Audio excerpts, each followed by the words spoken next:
Hello, Tom, aka Shakedown here for Tabletop Tap Room. And previously on the earlier this week, I did a video on Mythic Games tells backers to cough up more money. Now, that's interesting because a subscriber sent me this link, and this is a like a news magazine, industry news magazine for shipping. And it was kind of on the technical side, but I read it.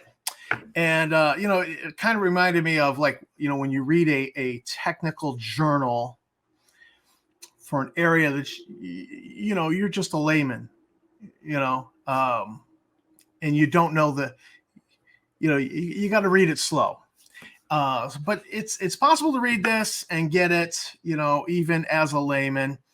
And basically, it's an analyzation of shipping costs and how the rates will continue to fall through the end of this year and 2023, which in light of the fact that Mythic Games is shaking down their customers for higher shipping rates and for increases in materials, increased cost of materials, makes you go, makes you wonder. So it's right now the shakedown is happening with the Darkest Dungeon Kickstarter, and I pointed out that there was a Solomon Kane game that's in that wheel of development where they're going to start printing it here in the third quarter of 2022. It's promised to ship in 2023.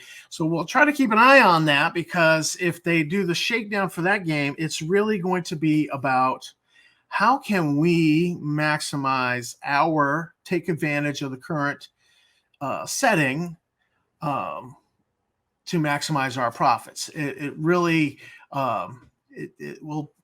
So let's just look at this analyzation of why shipping rates are actually dropping. So right here in this paragraph, we have analysts say they continue to expect container rates to run out of steam in the third quarter, with a sharper drop-off in the fourth quarter as the unwinding supply chain disruptions and cooling consumer demand drive the decline in freighter and time charter rates.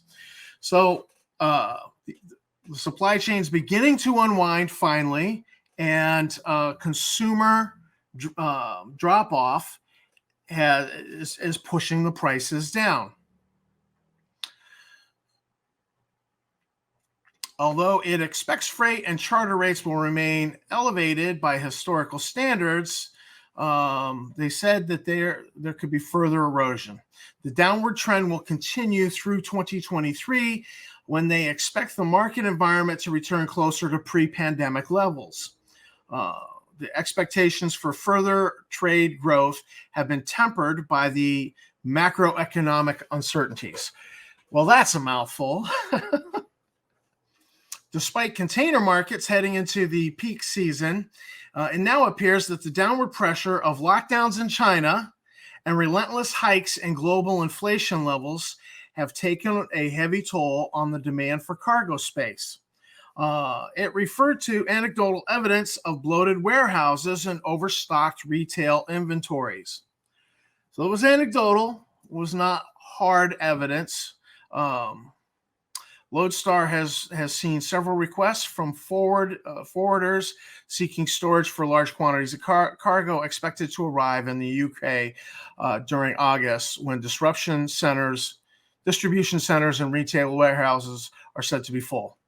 The report says falling rates on the main trade lines has driven liners to enact blank sailings to cut back on effective capacity and keep rates buoyant. So the shippers themselves are actually they're trying to artificially keep the prices buoyant, but there is a pressure driving it down.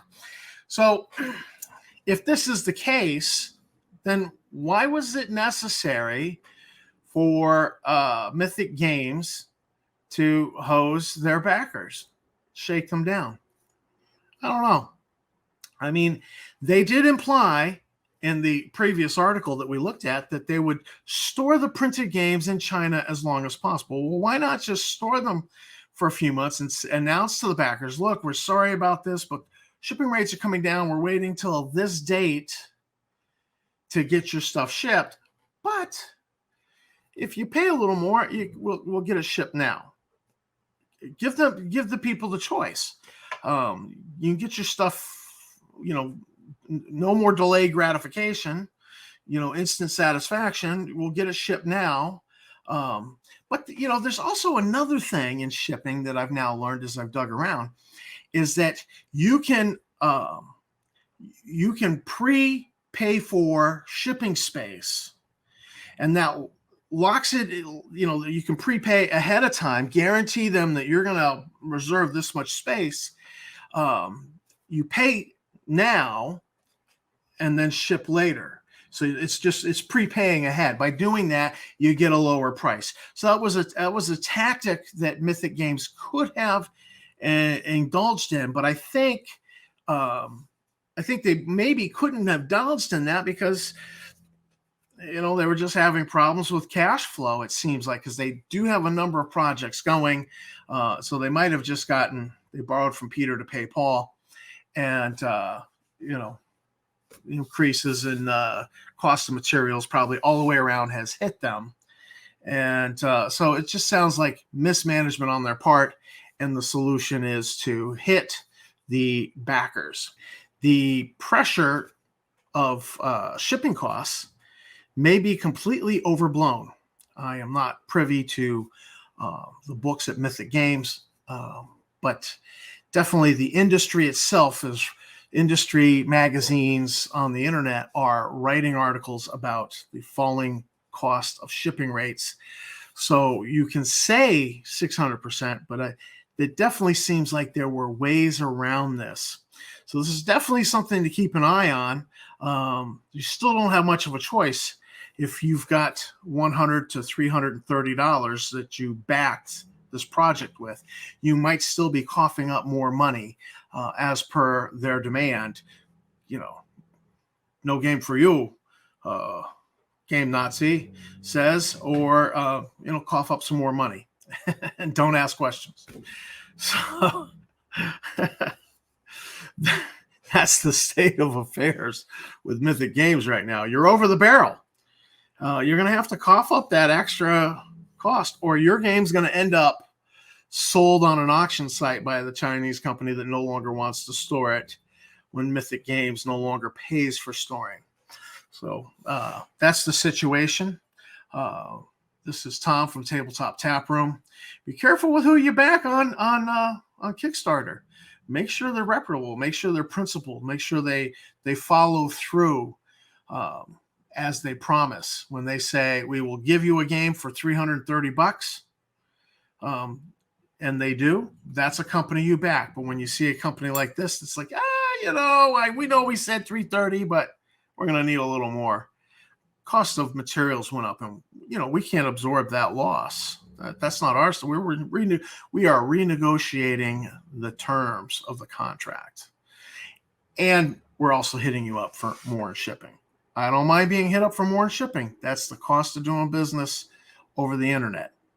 Always has been. Shipping is just, but the deal's the deal, and they shouldn't be playing that game. But we'll see how this develops over time. So this is Tom from Tabletop Tap Room. Thanks for watching my video. Thanks to my subscribers. Special thanks to the subscriber who sent me this link. I appreciate that. And keep on gaming.